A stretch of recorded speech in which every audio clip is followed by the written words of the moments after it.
Please give it up for Nico. Yeah! Alright. So my name's Nico, and welcome to Source Filmmaker. Source Filmmaker is a 3D modeling and animating tool that runs inside the Source engine made by Valve and uses assets from many Source games like TF2, CSGO, Half-Life, Left 4 Dead, Portal, and many more. The reason I wanted to use SFM is because I've seen many cool SFM posters, many SFM videos, and I was really intrigued by them. And I thought maybe I could do the same thing. And I only had 2.5 weeks, so I just settled with posters instead of making after animation, because if I had to do that in 2.5 weeks, I would have lost my mind. So instead, I just settled with pictures, and I thought it was a pretty big risk to just use a program that I've never used before in a short amount of time, make some posters out of it. I thought, what the hell. But I mean, like, these videos down here, Turbulence, Agent Gun, they're really good, and if you haven't seen Expiration Date, you should. It's really good. So this is my infographic.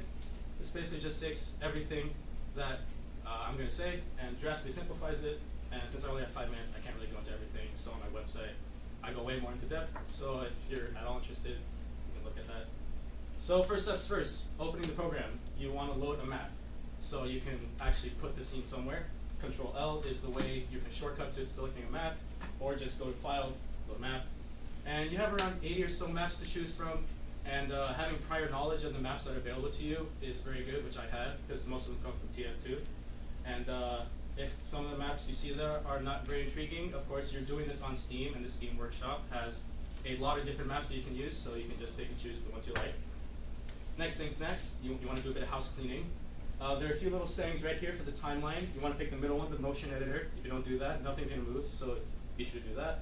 And also set a secondary viewport, so that way you can have 2 different shots, one of the actual poster you're going to render, and the other one so you can just move around, zoom into specific parts, and change what you need. Next things next, you want to, of course, set up the camera. You don't have to do this now, you can always do this later.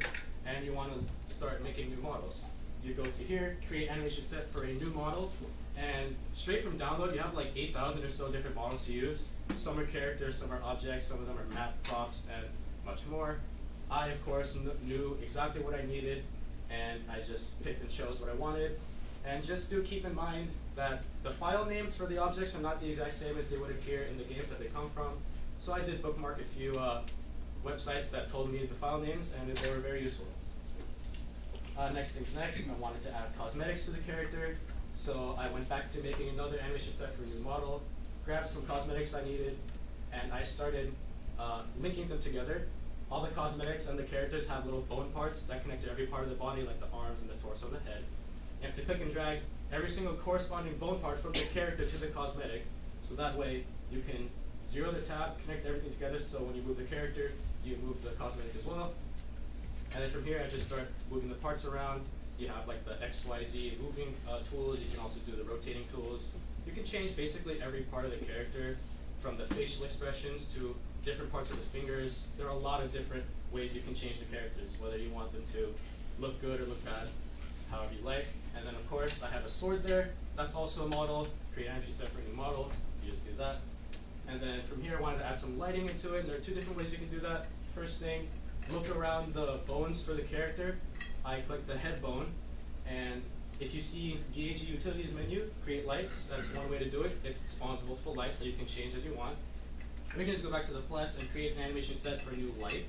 That's another way to add lighting. You can just change it around as you please. And then the last step is rendering. You want to be sure you export this as a poster, and it'll take a little bit of time to render. Rendering just one poster took like a minute, so an animation will probably take forever. And so this is the final product of my very 4 minutes already, Jesus. Alright, first poster, thought turned out pretty well. Second poster, I just used multiple characters, one shot, something like that. And then with this one, not gonna lie, I had a pretty bad time. I've crashed like 6 times doing this one. I had to redo this one twice. I hate my life. With this one, this is probably my favorite poster just because I was really trying to replicate that one photo. I hope you JoJo fans know about the photo. And yeah, next photo, I mean, this is gonna happen eventually, let's be real. And then with this one, I worked a bit with the cameras, the aperture, wanted to set a focal distance so I can blur the background, make the characters more sharp, and you can judge me later if you want. And then with this one, and then with this one, first time I used preset models for characters. Like for example, this guy right here, the sniper, he had a pre-made animation model where he was just scoping it like this, but then I changed the legs so I can have it fit the scene better. And on this one, I worked a bit more. God damn it! All right, a bit more distancing. It's all right. Keep going. All right, a bit more distancing. Wanted to make sure that I could portray a nice, solid punch in there. And see those little nuts and bolts down there? Those are particles as well. Well, yeah, they're particles. It's a different way of a model. It's not a model, it's a particle. Adding them is similar to a model, but it's much more complicated. And also made this one using the same shot. Yep, that's me after watching the new Sonic trailer. Wanted to kill Sonic after that. And then I just made this one because I thought it would be cute. I made this one because I wanted to make a poster of Snake. And then I made this one because I thought it was a really good background. And I had these characters I wanted to use. Wanted to initially make 5 posters, and I ended up making like 13. So yeah, a few things to know. This app is really buggy. It will crash on you a lot. Sometimes things will stop working. Like I've run into many instances where my left click would just not work at all. So I had to restart the app, lose a bunch of progress, and thank God this has autosave that occasionally works. Because if not, I would have lost my mind. So, yeah. Nico, any questions, comments for Nico? Questions, comments? Yeah. How much time did you spend on each poster?